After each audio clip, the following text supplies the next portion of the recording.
Младите како група во оваа земја се маргинализирани. Медиумите ретко им обрнуваат внимание што ги прави подложни на дезинформации. Не ме вика аутист, се вика Мадам е насловот на новата книга што ја подготви Аниса Ејуб Бекировиќ, мајка на 15-годишното момче со аутизам Адам. Се одбележа 11 декември, меѓународниот ден на планината. Здраво на сите, добре дојдовте во најновата епизода на Шорткат. Јас сум Гоше и ќе ве водам низ најзначајните настани случаи од претходната седмица.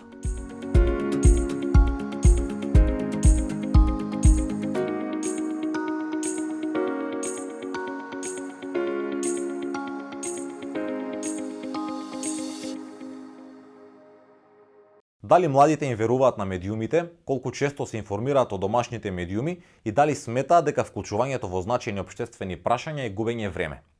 Ова се дел од прашањата што беа одговорени од страна на учесниците во онлайн дебатата колку медиумите ги исполнуваат потребите за информирање на младите, организирана од Фондацијата Метаморфозис. Онлайн дебатата ја отвори амбасадорката на Обединетото кралство во земјава Рејчел Галовеј.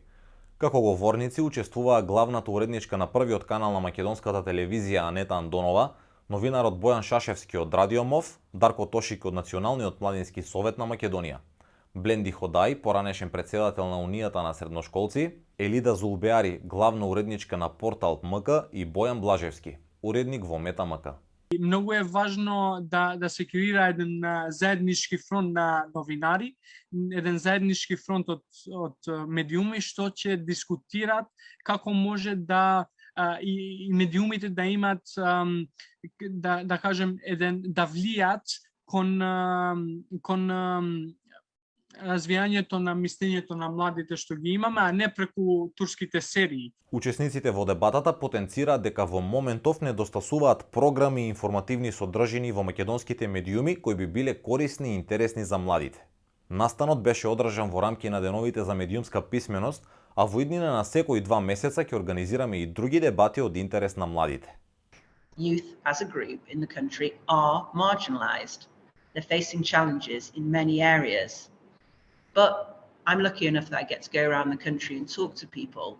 And when I do, I find that young people are often the people who are most engaged on the issues that matter in their communities, whether it's from the environment to creating sustainable jobs. We've seen young people in this country raise their voices on air pollution and on the quality of the education that they're receiving. This year, we've seen them take on the fight against climate change. We had young people taking part in our sustainable fashion competition, and actually we have Aneta Andanova on the line, and I'd like to say thank you to her and MRTV1 for actually making it possible for youth to be heard through the national broadcaster. And this is how young people can create change. You can use every opportunity to publicly address issues that are affecting youth and say that you don't have a dedicated professional information channel and a credible news chat service that you trust. Изминатиот викенд во земјава се одбележа меѓународниот ден на планината. Во продолжение погледнете што забележа екипата на Мета МК на планината Скопска Црна Гора. Меѓународниот ден на планината 11 декември годинава се одбележа и кај нас. Како што е својствено за планинарите, временската прогноза не ги поколеба за да се упатат кон врвовите на нашите планини. Мета МК заедно со екипа во која имаше планинари од сите возрасти, водени од искусниот водач Дејан Велјанов, беше на Скопска Црна Гора. Оттаму се вративме со мешани емоции.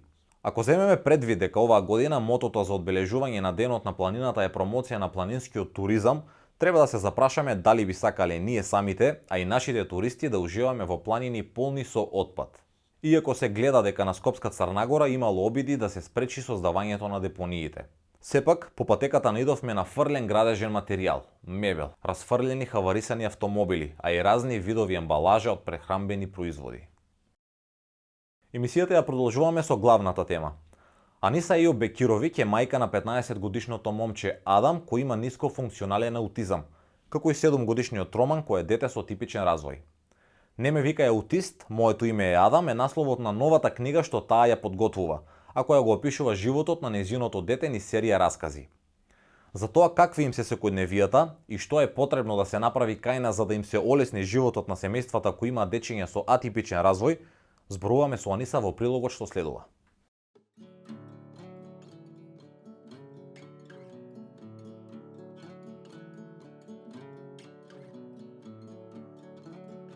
Да се биде родител на дете со аутизам е една од најтешките работи во животот.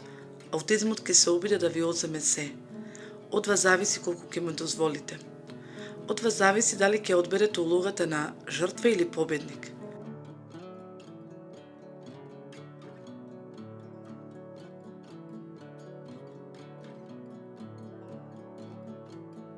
Сите овие семејства своите навики, своите потреби, своите планови, своите желби, своите видувања мора да ги усогласат со потребите и желбите на членот со аутизам.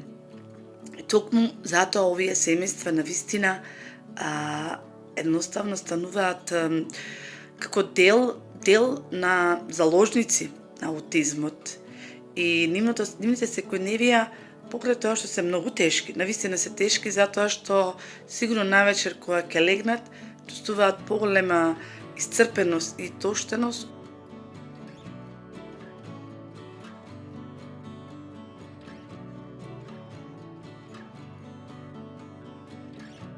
Самиот наслов "Не ме викај аутист, моето име е Адам" доволно зборува за содржината во книгата.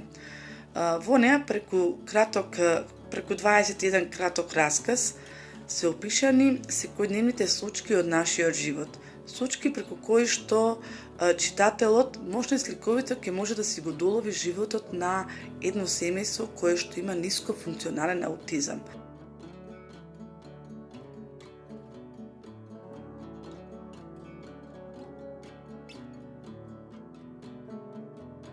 Тоа би значило дека исто така нашето образование би требало да има развиена мрежа на организации кои што би соработувале со овие специјални училишта и би ги преземало учениците по завршувањето на нивното образование во нивните фирми.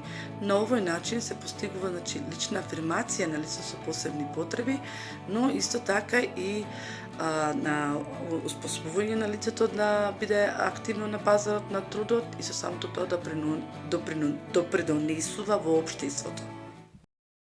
Филмот за геноцидот во Сребреница во 1995 година "Кво вади Саида" беше прогласен за најдобар европски филм за оваа година. Наградите за најдобар европски филм се доделуваат од 1998 година под името Felix Awards, а се нарекуваат и Европски Оскари. Филмот е на режисерката од Босна и Херцеговина Јасмина Жбаник. Главната актерка во филмот, Јасна Ѓурик, беше прогласена за најдобра актерка. Овој филм Жбаник им го посвети на мајките од Сребреница, нагласувајќи дека жените секогаш изнаоѓаат начини да градат мир во уништената држава. Филмот го прикажува кошмарот на една мајка која се обидува да ги спаси нејзините двајца синови и сопругот од српските сили предводени од Ратко Младик, кој што по нивното влегување во зоната под заштита на Обединетите нации во тоа време погубија повеќе од 8.000 босанци. Меѓународниот суд на правдата во Хаг ова кривично дело во 2007 година го оцени како геноцид. Заврши големиот гейминг настан A1 Gamefest, кој што викендов се одржа во трговскиот центар Eastgate Mall во Скопје. Настанот организиран од A1 Македонија и GG.mk вклучуваше надпревари во најпознатите видеоигри. Победници во FIFA 22 е тимот на Red Devils. Пехарот во Counter-Strike Global Offensive надпреварот заслужено го добија God Mode, Mystic победија во Dota 2, додека првото место во Tekken 7 го освои Renion. На косплеј надпреварот пак победата ја однесе Сара Трајковска. Покрај паричните награди за надпреварувачите и гледачите беа обезбедени дополнителни изненадувања и подароци. Тоа беше се што подготвивме за денес. Ве покануваме да ни пишете на нашиот Instagram профил доколку имате какви било коментари или предлози за теми за следните епизоди. До следната епизода информирајте се преку рубриката за млади CTRL-Z на meta.mk. Чао!